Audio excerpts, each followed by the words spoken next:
Madame Awa Ndiaye, présidente de l'Observatoire national de la parité. Alors donc dama bëggoon d'abord balam ñuy may door si li ñu fi indi tey ma sant suñu ay partenaires waa USAID ak NDI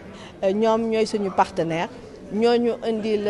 ñooñu may partenariat financier bi ñooñu ko indil waaye tamit partenariat technique bi kon wax dëgg yàlla dañ leen siy sant lii nga xam ne nag tey def nañ ko tey yàgg nañu ko def pour yëkkati jigéen ñi yëkkati seen promouvoir jigéen ñi pour ñu gën a mën a taxaw ci biir politique bi ñu mën a gis seen bopp ñu mën a xam seen bopp waaye tamit wan góor ñi nekk tamit ñii nekk ci biir politique nekk wax dëgg yàlla jigéen ñii nga xam ne ñu ngi liggéey ak yéen am nañu valeur te valeur boobu yéen war ngeen ko xam ba pare nag jafandu ci kon dama leen di sant di leen gërëm bu baax a baax ONP nag ku ne xam na ay mission ONP dañ ko samp bu ñu voté loi pour parité bi dañu samp ONP pour mu topp loi bi ñu seet ba xam est-ce que loi bii nga xam ne moom la ñu samp te buñ koy samp dañu ko xeex bu baax lu yàgg ba la ñu koy samp kon nag du ñu def dara xeex si ba ñu am ko ba pare nag di ko seetaan kon ñàkk ko seetaan moo tax ñu indi observatoire national pour la parité pour muy saytu loi bi est-ce que loi bi ñu samp ñu ngi koy appliquer est-ce que ñi ko war a xam nañ ko est-ce que ñii nga xam ne war nañ ko comprendre nañu ko loolu yëpp ONP dafa nekk ci ay mission pour mu topp loolu seet ba xam loi bi fan la toll est-ce que lépp mi ngi baax est-ce que parité bi ñu doon wax àgg nañ ci te nag suñ ko xoolee ba xool mun nañu constater ne que parité li ñu fi bëggoon àgguñu ci ndax déjà 44% la ñu am assemblée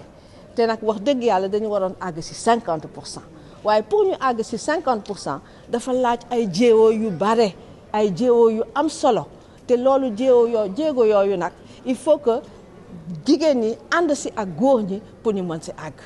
jigéenu politique yi nga xam ne dañuy politique te dëggal seen bopp ci politique ànd ci ak góor ñi nga xam ne ñoo nekk ci parti politique jiite parti politique yi ñu àndandoo lëkkaloo nekk benn mën a avancer loolu la cause des femmes kon nag loolu dafa am solo moo tax it tey dañu ñëw fii pour saytu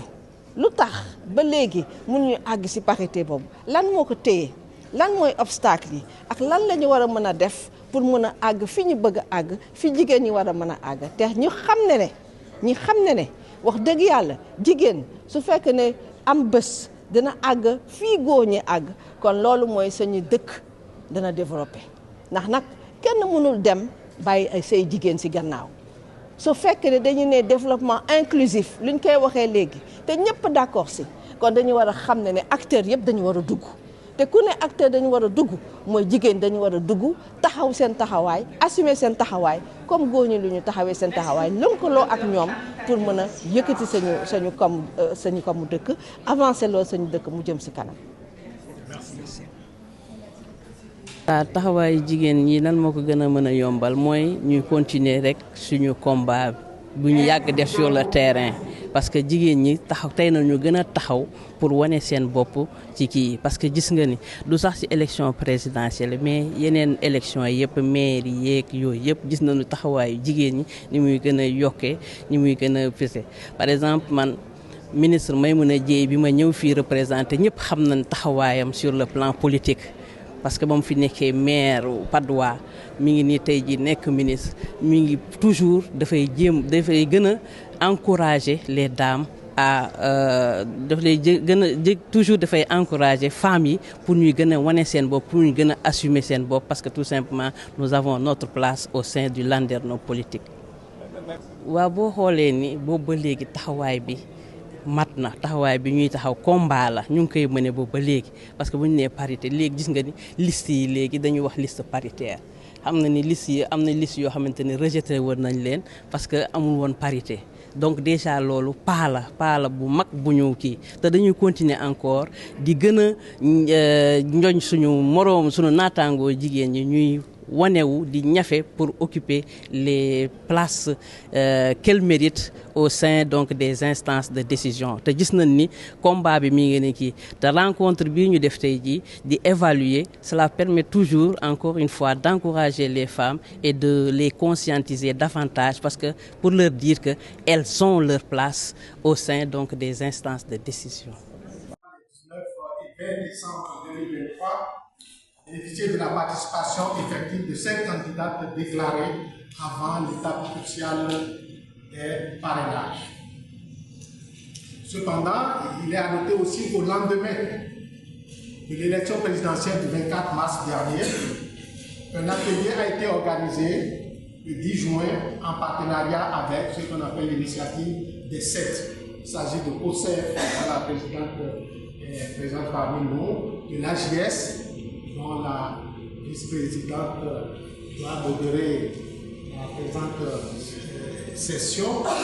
Il y a le groupe d'initiative des femmes, il y a la FAD, Crédila, etc. Et cette rencontre avait permis d'évaluer à chaud la participation politique des femmes à l'élection présidentielle. Donc, comme vous le savez, le Sénégal a toujours démontré son engagement envers l'égalité du genre par l'adoption d'instruments juridiques nationaux et internationaux. Madame la Présidente de l'ONP vient effectivement de donner quelques précisions. Cependant, malgré ces progrès notables avec le cadre légal instituant la parité absolue hommes et femmes